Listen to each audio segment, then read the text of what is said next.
बहुत बड़ी संख्या के पानी का मसला है। अब ऐसे में ये बड़ा प्रोजेक्ट इसलिए बन जाता है क्योंकि सवाल उठता है कि जो पानी रोका जाएगा उसका भारत क्या करेगा। इसीलिए कहा जा रहा है कि ये लॉन्ग टर्म प्रोजेक्ट है। दरअसल हमारे पास हाइड्रो पावर प्लांट हैं, लेकिन वो बहते हुए पानी से बिजली को जनरेट कर सकते हैं, लेकिन उनकी स्टोरेज कैपेसिटी काफी कम है। ऐसे में भारत अलग अलग प्रोजेक्ट्स बना रहा है जिसमें वो नदियों की जो दिशा है उसको मोड़ सके, स्टोरेज कैपेसिटी इंक्रीज कर सके और किसी भी तरीके से अलग अलग प्रोजेक्ट्स को जो लंबे समय से तैयार हो रहे हैं उनको धरातल पे लाके उस पानी के स्टोरेज, पानी से बिजली का जनरेशन और किसी भी तरीके से पानी को रोका जा सके। और यही वजह है कि ये पानी का जो पूरा प्रोसेस है इसमें धीरे धीरे स्टेप बाय स्टेप काम आगे बढ़ेगा। लेकिन एक बार फिर ये तय है कि इसके पानी के सस्पेंशन से पाकिस्तान के पानी और खास तौर पे रिहायशी इलाकों का पानी और खेती पूरी तरीके से डिस्टर्ब हो जाएगी। भारत ने पिछले कई साल से ही जल प्रबंधन और बुनियादी ढांचे के जरिए पाकिस्तान पर शिकंजा कसने की रणनीति पहले ही तैयार कर ली। भारत 2 स्टोरेज फैसिलिटी जो बना रहा है उससे सिंधु नदी के पानी को जमा करने में सहायता मिलेगी। सिंधु नदी प्रणाली पर 2 नई जल भंडारण परियोजनाओं पर काम चल रहा है। पाकुलदुल परियोजना, बोरसर परियोजना पर काम तेज हुआ। सिंधु नदी से जुड़ी नदियों से अधिक पानी का भंडारण हो सकेगा। इसे राजस्थान, पंजाब, हरियाणा जैसे राज्यों में भी भेजा जा सकेगा। झेलम की सहायक नदी पर कृष्ण गंगा जल विद्युत परियोजना, जबकि चिनाब नदी पर रातले जल विद्युत परियोजना, झेलम नदी पर तुलबुल नेविगेशन परियोजना और रावी नदी पर शाहपुर कांडी बांध, रावी की सहायक नदी पर ऊज बहुउद्देशीय परियोजना। सिंधु जल संधि जिस पर 1960 में हस्ताक्षर किए गए थे, भारत पाकिस्तान संबंधों में कई उतार चढ़ाव के दौरान भी कभी भी समझौता निलंबित नहीं हुआ। इस समझौते के तहत पूर्वी नदियां सतलुज, ब्यास और रावी का लगभग 33 मिलियन एकड़ फीट पानी भारत को बिना किसी रोक-टोक के उपयोग के लिए आवंटित किया गया, जबकि पश्चिमी नदियों सिंधु, झेलम और चिनाब का लगभग 135 MAF यानी मिलियन एकड़ फीट ये पानी ज्यादातर पाकिस्तान को दिया गया। लेकिन पाकिस्तान की फितरत में है दरिंदगी, पाकिस्तान की फितरत में है धोखा।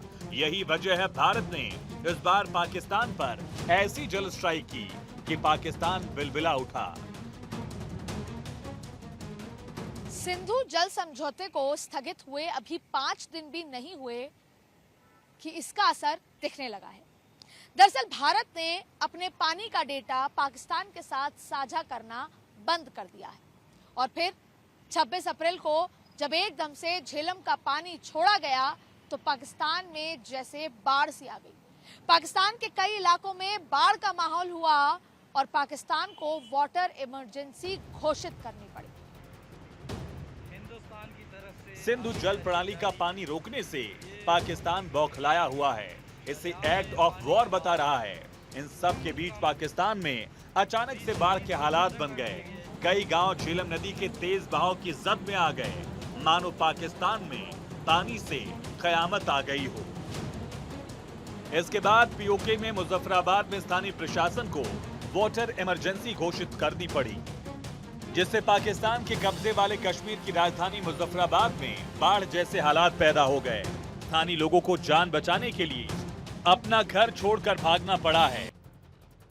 सिंधु नदी जल समझौता स्थगित करने के बाद पाकिस्तानी नेता बिलावल भुट्टो ने गीदड़ भभकी दी थी, मतलब चोरी ऊपर से सीना जोरी। भारत की दरियादिली पर पाकिस्तान अपना कब्जा समझने लगा। सिंधु सदियों से भारत की पहचान है। ये नदी गुजरे जहां से समझो हिंदुस्तान है। सिंधु दरिया के साथ खड़े होके भारत को कहना चाहूंगा कि सिंधु हमारा है और सिंधु हमारा रहेगा। या इस दरिया से हमारा पानी बहेगा या उनका खून बहेगा। इस चूजे के अंदर इतना गुरूर और इतना घमंड है जो कहीं स्टैंड नहीं करता। ये हमें उस नदी में हमारा खून बहाएगा, इसकी हैसियत नहीं। जितने बड़े इलाके का ये नेता है, उतना बड़ा इलाका हमारे शहर में कुत्तों के पास होता। कि सिंधु सदियों से हमारे देश की पहचान है। ये नदी गुजरे जहां से समझो हिंदुस्तान है। इस नदी को हर एक कहानी याद है। इसको बचपन याद है, इसको जवानी याद है। ये कहीं लिखती नहीं, मुंह जबानी याद है। देश पर कुर्बान होना फौजियों की शान है। ये नदी गुजरे जहां से समझो हिंदुस्तान है। इसी बीच पीओके के मुजफ्फराबाद के लोगों ने आरोप लगाया कि झेलम नदी में अचानक बाढ़ आ गई, जिस वजह से कई सारे इलाकों में बाढ़ जैसे हालात बन गए। मुजफ्फराबाद के हालात पर पाकिस्तान ने यूएन से मध्यस्थता की भीख मांगी है। कश्मीर में शांति पाकिस्तान को देखी नहीं गई। सेना लगातार आतंकियों के कमर तोड़ रही है। इसके बाद आतंकिस्तान बिलबिला गया था, लेकिन अब पछताए क्या होगा। सिंधु नदी का पानी रोककर मोदी सरकार ने पाकिस्तान पर ऐसी वाटर स्ट्राइक की कि पाकिस्तान पहली ही मार में पूरी तरह टूट गया। पाकिस्तान अब अपने बचने की भीख मांग रहा है।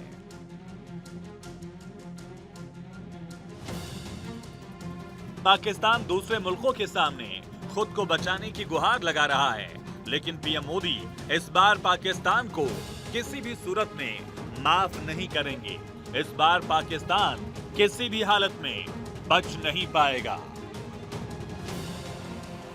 भारत सरकार ने इंडस वाटर ट्रीटी को सस्पेंड किया था, तब से पाकिस्तान तिलमिला गया। यहां तक कि कह दिया कि इसको हम वॉर वेज होना मानेंगे। हम मान लेंगे कि युद्ध के लिए हरी झंडी मिल गई तो इसी पानी के लिए पाकिस्तान बौखलाया हुआ। लेकिन आपको बता दें कि मैं उरी की धरती पर मौजूद हूं और तीनों भारतीय सेना ने कमर कस ली है।